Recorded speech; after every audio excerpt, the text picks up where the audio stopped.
Welcome to the HUD broadcast on the Continuum of Care responsibilities in designating and operating a homeless management information system. I'm Karen de Blasio, a HUD homeless program specialist, and my colleague Robert Waters and I will be talking about designating and operating an HMIS, one of the major responsibilities assigned to the COC in the COC program interim rule. You may be confused by the statement, one of the major responsibilities of the COC. So perhaps you're asking, why the COC? So what's the role of the HMIS lead organization? That's what we will be covering in today's broadcast. We will begin by helping listeners understand the COC's responsibility for the HMIS and the intent behind it. Then we will briefly discuss the HMIS-related duties listed in the COC program interim rule. We will close by comparing the role of the COC with that envisioned for the HMIS lead to help clarify how these two entities will work together to ensure that the HMIS is a widely used, effective tool for managing information on homelessness within each community. The COC program interim rule assigns responsibility for the HMIS to the COC. Establishing and operating an HMIS has been an expectation for communities for a long time, but responsibility for it has been unclear. The COC program interim rule makes clear that the COC is ultimately responsible for HMIS and not the agency that gets the grant because the grant is awarded on behalf of the COC. Thus, the management of HMIS is delegated to the HMIS lead, but the COC maintains an oversight role.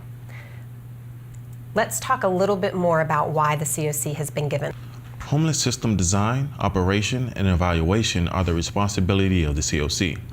Therefore, it makes sense that the COC should be ultimately accountable for the HMIS, which is the system that will support these functions as well.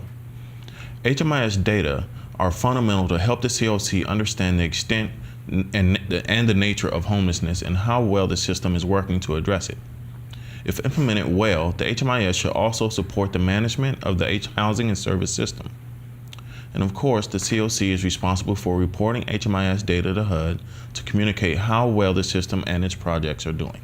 By making the COC accountable for HMIS, the expectation is that COCs will get more involved in helping to support the strength of the HMIS implementation.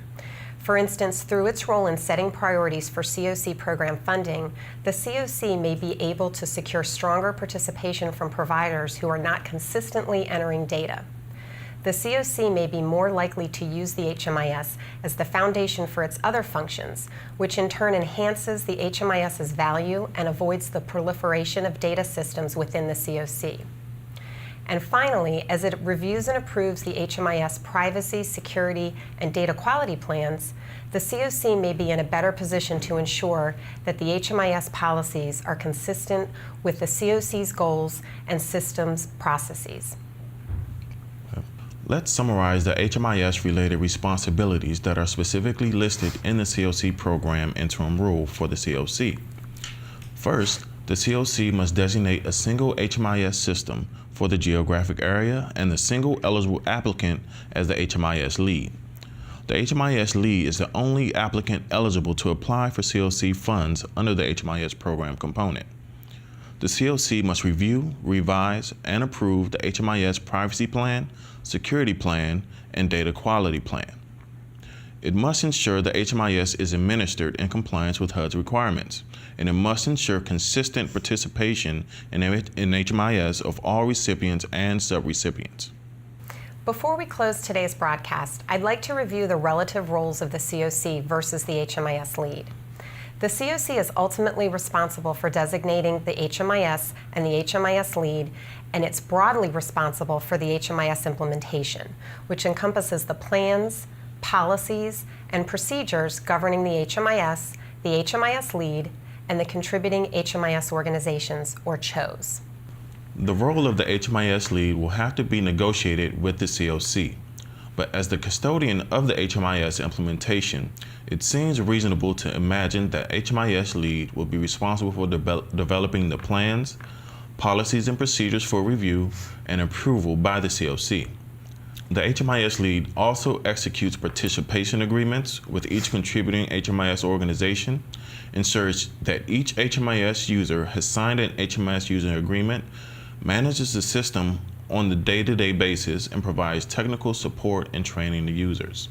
Because the HMIS is a shared responsibility between the COC and the HMIS lead, expectations around each entity's role must be clearly documented and agreed to, along with any role envisioned for the COC board, collaborative applicant, and advisory committees.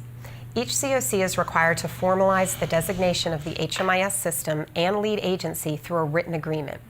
The COC can make a local determination as to whether all of the details should be outlined within the COC's written governance charter or whether only general roles are specified in the governance charter and augmented by a separate, more detailed memorandum of agreement or other written agreement between the COC and HMIS lead. And of course, some expectations may be best documented as part of the HMIS policies and procedures. Thank you for joining us for this broadcast on the COC's responsibilities related to HMIS. This broadcast provided information on the COC's responsibility for the HMIS and the intent behind it. Specific HMIS-related duties listed in the COC program interim rule and a comparison of the COC's role versus the HMIS lead's role. Please refer to the related training materials on the responsibilities of the Continuum of Care in regard to the HMIS that are provided in the 1CPD resource exchange. In the event that you have a specific question, please contact your field office or submit a question to the Ask a Question section of the 1CPD.info. Please remember that the intent of this broadcast is to provide a brief introduction on this topic. So as always, we encourage you to seek complete information on the COC program interim rule at 24 CFR Part 578. Thank you.